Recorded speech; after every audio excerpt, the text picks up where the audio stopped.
My fellow Americans, what's up, everybody? There's been something I've been wrestling with for some time over the last few years, and I've gone back and forth about it a little bit. And I was reminded of it again this morning. It's almost every day I think about this. What is my responsibility?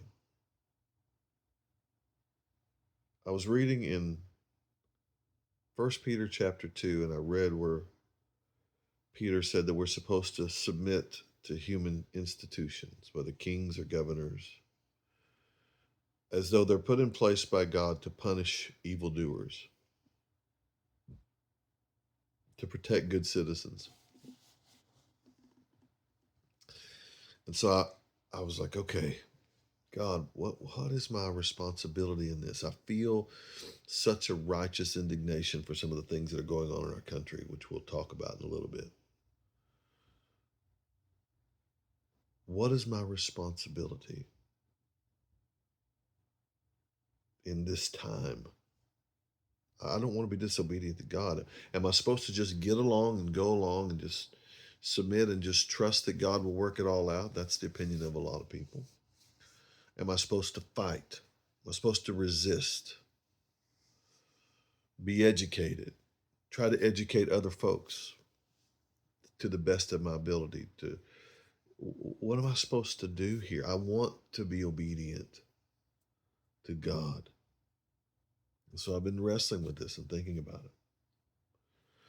And then it dawned on me. Our Constitution was so brilliantly inspired by God, so brilliantly laid out by our forefathers, who I believe by the grace of God looked down through time and saw the obstacles that were going to be coming. And so the parameters that were set in the Constitution, which very few people, by the way, now even know what the Constitution is, what it says, I would encourage you to go check it out. But it's so brilliantly laid out, from freedom of speech to the right to bear arms, which is so critical right now, because if there wasn't a right to bear arms, which they hate the Second Amendment, they hate it. If there was not a right to bear arms, there would be no hesitation from the corrupt powers that are in our government right now to absolutely dominate this population. But they have a fear. They have a fear of a citizenship that have lots of weapons in their house and were empowered by the forefathers that if our government went off track and went against God and went against the people governing, that original Constitution gave us power, not just power, but the responsibility to overthrow that corrupt government. They are nervous about it. But let me back up. It was so brilliantly laid out that there was this line that said that we were to be governed. This was set to be a government by the people, for the people. This is what I was thinking about. You and I, according to the Constitution, are the actual governors and kings of this nation. Those that are representatives are servants of ours, sent to be ambassadors from our areas and from the voice of the people to a collection of guys that are supposed to enforce the will of the people within the country. That's not what's happening. We have a group of dictators that will do anything to maintain power. They have zero problem lying to the population because they feel like the population is stupid anyway. They feel like they are distracted. They have no idea what's going on. And unfortunately, they're right to a certain degree. The population is not stupid, but they're willfully ignorant of what's taking place inside of our nation because they just want to go do life. That was how it was supposed to originally be set up, where you you see God, you elect who's going to represent your interest, you send them to represent your interest, and you go about in your pursuit of happiness, taking care of your family and your pursuit of God. That was the original intent. That is not where we are. Ladies and gentlemen, we have a corrupted, very deeply corrupted. I don't know if it's the majority, but it's the majority of the power holders in government that are in league with massive corporations. They're making massive monetary dividends. They are being courted by special interest groups that are not you. They're big companies with deep pockets, with evil intention. Some of them run by our enemies. They're in business dealings with our enemies as they sit in our government. And everybody knows it, and nobody is doing anything about it. It is a massive conflict of interest for which, in years gone by, leaders would have been treated as traitors for what they're doing right now, for how they're selling out the interest of our country for the interest of their own families. It is evil. They're killing people on purpose, depopulating our nation. They're allowing human trafficking within our country. They stand up behind podiums and tout all these brags about what they want to stop.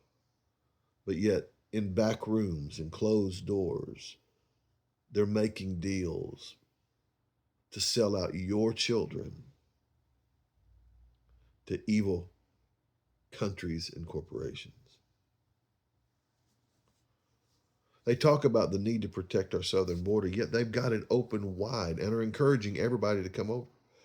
Everybody. We have senators and representatives that hate this nation, that are plants. They are not loyal. They are not patriots. They do not care. They care about the interests of their religions, their people groups, and some of the nations that they came from abroad. They were intentionally voted in to set in this country to undermine the interest of the United States of America. This land was founded by the Lord Himself. Some of you may like or not like that. Doesn't matter to me. I'm telling you, I'm not asking you. And this is not open for opinion. To carry the gospel to the earth. That the government of God would be in the hearts and lives of people. To govern from their individual lives into their representatives and into our federal government. The power was to lie with you and I. We are the kings and the governors. I need to say this right now that in our southern border right now, there are thousands, literally thousands. You could check this out for yourself. This is not conspiracy theory stuff. I'm not a conspiracy theorist guy, but we have some serious conspiracies that are going on in our nation right now, and they're not even hidden. They're not closed. They're open. And our borders are literally on purpose being left open for terrorists, thousands of terrorist cells to come across our southern border and to do damage inside of our nation. And our representatives and our senators and our president are fully aware and in compliance with it. They are globalists. They don't believe in the government of this nation. They're over it, but they don't believe in it. So they're opening the doors up like a sieve for foreign entities that want our harm to come in and collapse this nation. So I thought about it, and I was asking God, what do I do? Do I just go along, get along? I don't want to be a raving lunatic online. I want to be effective. I want to be sober. I want my friends and my family and the people that I know, and not just them extending across the states. I want the American citizens to wake up and to take our country back. I know everybody doesn't agree with me. I don't expect everybody to agree with me about topics and issues. But there's one thing you can agree with, and that is we live in a blessed, amazing, blessed land. And you have people that want your demise governing over you. That Constitution, the bane that it is to them, the thorn that it is in their flesh, reserves that power to us. But we're going to have to take it back. So, no, we are responsible as the governors of our nation, a government by the people, for the people, transfers that responsibility back to us.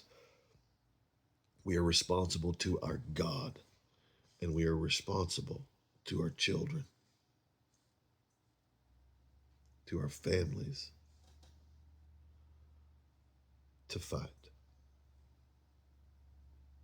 Get your head out of the entertainment industry whole, out of preoccupation and fully absorption, sorry. Get your head out of the dirt, because those things won't be here to enjoy if we don't rise and fight. We have to fight right now on the battlefield of ideas. We have to fight right now on our morals. We have to seek God. For those of you that fear God, for those of you that say that you love God, no man seeks the Lord. I don't see people seeking God. I see people fighting for Christian interests, but not seeking Christ, not allowing Christ to be formed in us. He is a warrior. He is not about our children being messed with, our families being messed with. He raised this nation up to withstand this evil system in this day. This will be our finest hour. But we have to rise to greet it. It won't be the great people, the great named famous people. It will be the people being great. It's time. I'm calling you right now. I'm challenging you right now. Take a look around. Do you think I'm crazy? Pull your head out of the dirt. Pull your head out of your phone. Pull your head out of the television. Take the time to sit with God for a minute and ask Him. My fellow Americans,